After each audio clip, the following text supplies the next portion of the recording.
Hey everybody, this is D Hunter, bringing another action figure review. Today, we're going to look at the Mafex Batman The Dark Knight Returns, the Joker action figure. This is the first villain we've gotten from The Dark Knight Returns. They've already released a couple different Batman variations, and they have just absolutely killed it with those. Here's to hoping they give us a mutant leader and a few other characters as well. So let's go ahead and check out the packaging here. As you can see at the top, DC, Batman The Dark Knight Returns, The Joker by Mafex and Medicom Toys. One side of the package, you can see the Joker with the batarang in his eye, Batman The Dark Knight Returns. Other side of the package, got the Joker standing there, posed up. This is the 124th figure in the Mafex line. At the bottom, there's a bunch of credits, and there is a barcode in case that happens to help anybody. And on the back side, you can see the Joker here, a couple different head sculpts. Looks like he comes with a cigarette. There is two different heads. So in the package here, all I see is two different heads and what appears to be 10 different hands. But I know there's some more stuff behind him hidden in the package. So with no further ado, let's get him open. And of course, I did get two of these figures, one of which to open and enjoy, and the other one to keep unopened in my complete Batman and related 6 and 7 inch unopened action figure collection. And here he is next to Mattel's multiverse version of the Dark Knight Returns Joker, which is a very nice figure in itself, especially for Mattel. Here's the entire Mafex Dark Knight Returns collection.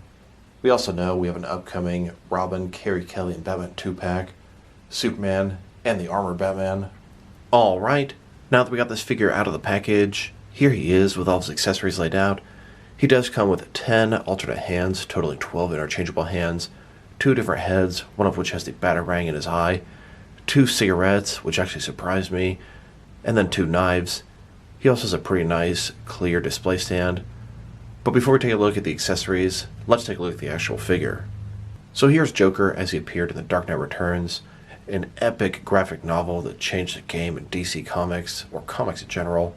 He's in his signature white suit, looking pretty good. This is an older version of Joker. He's been in the asylum for a very long time.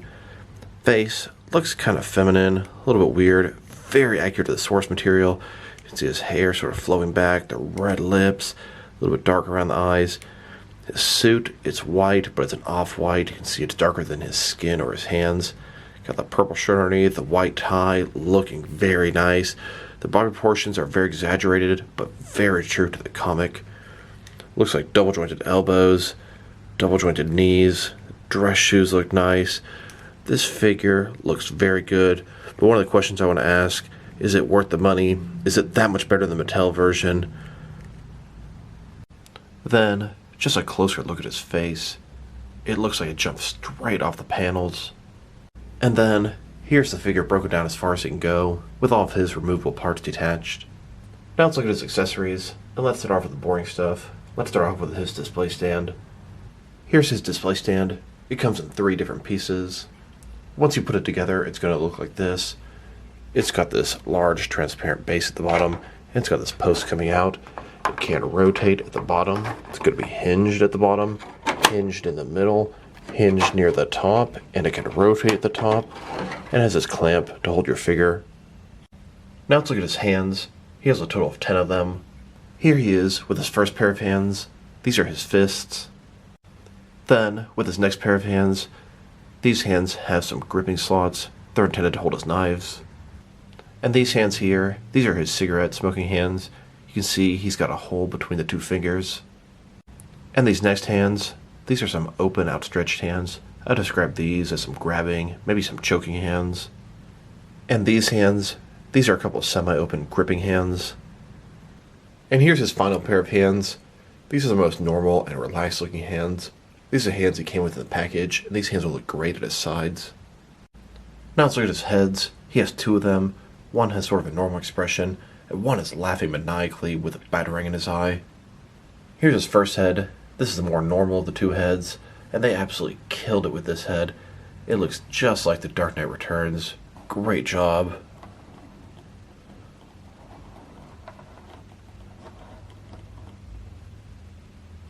And here's his other head. His mouth is wide open. Huge smile, battering in his eye. This looks great as well. They did an excellent job with both these heads.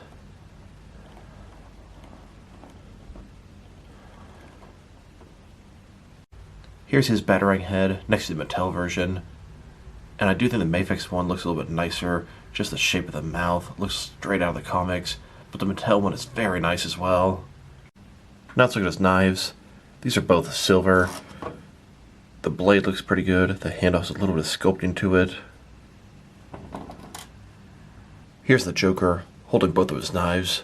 I remember him stabbing the hell out of Batman with these things in the comic. Now let's look at his cigarettes.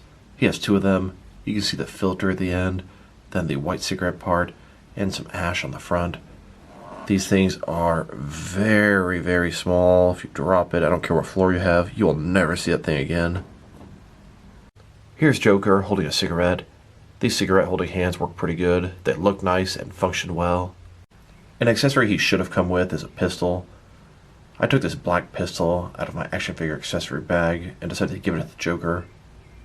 Here's Joker just holding and looking at the pistol. Here's Joker holding this pistol, pointing it right at you. Another accessory that is great to enhance this Mafex Joker. This is a little doll here. These dolls were able to fly in the comic. They let off Joker gas. I believe this guy was named Bobby. There were Bobby and Mary both in the comics, and they had quite the foul mouth. This one came with a DC Direct Dark Knight Returns Joker. Here's Joker holding the doll. Now that we've taken a pretty good look at both the figure and his accessories, now let's check out his height. From bottom to the top of his head, he's sitting at about 6.4 inches tall, which can translate to a hair above 16 centimeters. Now let's check out his articulation. Start with his head here. Of course, it can rotate from side to side, up and down about that much. You can tilt his head from one side to the other, give him a good amount of personality. The neck can move at the top, at the base of the head, as well as the bottom of the neck, giving him a very wide range of motion in his head here. Shoulders on a ball joint, goes out about that far, up, down, around, all that good stuff. Does have sort of drop down shoulders. They look bad like this, pop them back up into place. It does allow you to sort of reach his arm a little bit further out. No bicep cut here, but you notice the arm can rotate back and forth. Double jointed elbows, they go in about this far. Wrist here can rotate, and it's going to be hinged as well. The middle, he's got kind of a ball joint. His torso can rotate around, go forward and back. His legs go out about that far, ball joints inside there. Forward about that much, back about like that. A little bit of rotation there. Double jointed knees go back that far. Then his ankle here goes forward and back, can rotate, can tilt and rock, and he has toe articulation. Here's Joker in his lair, planning his next move. Here's Joker as a guest on the David Endocrine show. Joker's just chilling on the couch, has his doctor next to him, he's smoking a cigarette, then the other old woman guest on the other chair. And next, he's asking the host if he can keep the mug. He then kisses the other guest, using his Joker toxin through his lipstick.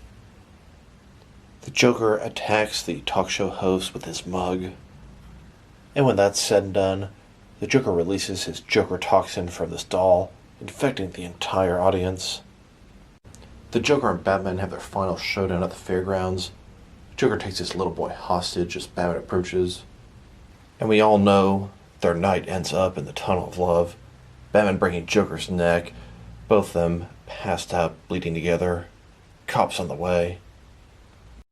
And here's my entire Dark Knight Returns collection.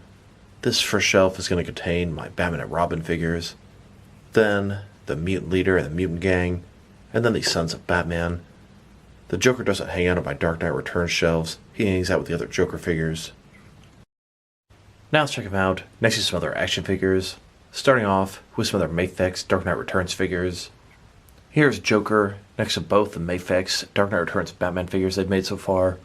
On the left, we've got the classic black and gray Batman from Dark Knight Returns, and on the right, we've got the blue and gray battle-damaged Dark Knight Triumphant Batman.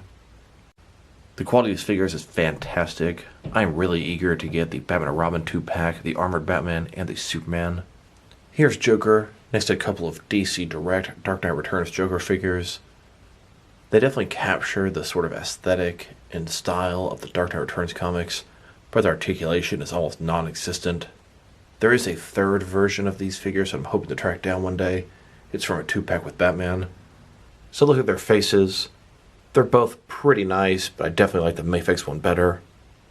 Here he is, next to the Mattel Dark Knight Returns Multiverse Joker. Both are very nice figures. This guy was a standout, especially from Mattel. Here's a closer look at both of their faces. Drop me a line in the comments below. Which one do you like best? Mattel, Mafex, or DC Direct? And here's both the Mafex and the Mattel Batarang in the Eye Joker head. Now earlier in the video, I asked the question, which figure is better? Is it worth getting the Mafex one, or is the Mattel one good enough?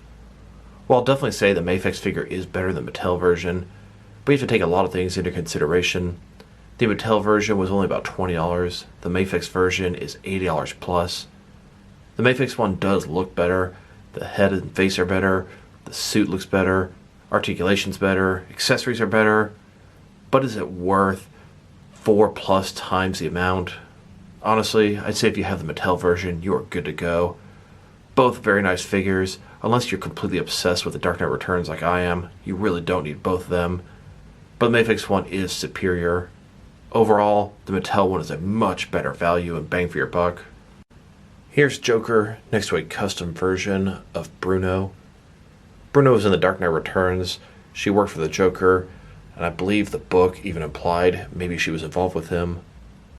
Here's this Dark Knight Returns Mafex Joker, next to all the other Mafex Jokers I have in my collection.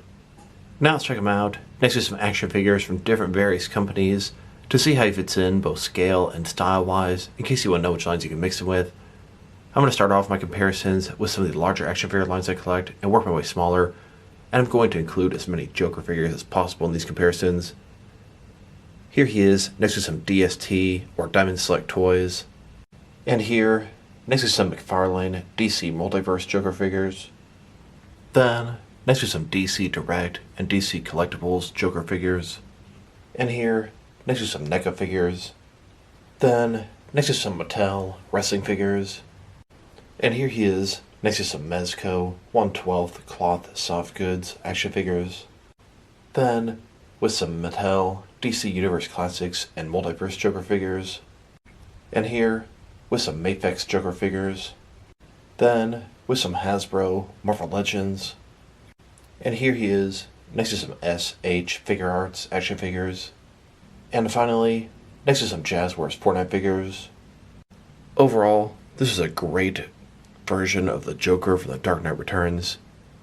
His sculpt and paint job are excellent, no problems there. Articulation's pretty good. Accessories are fantastic.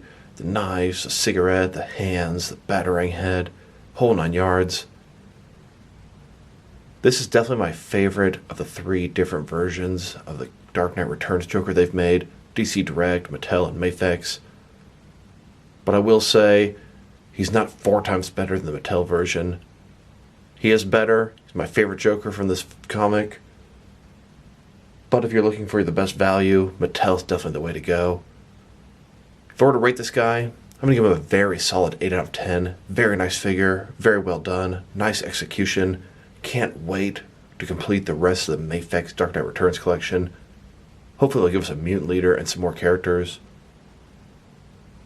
So this is D Hunter. Thank you guys for watching this video. If you liked the video, press like below. If you have anything you want to say about the video, add to the comment section. If you want to see additional action figure reviews from me, press subscribe. I do appreciate when you do that. Once again, this is D Hunter. Thank you guys for watching this video, and I will talk to you guys real soon.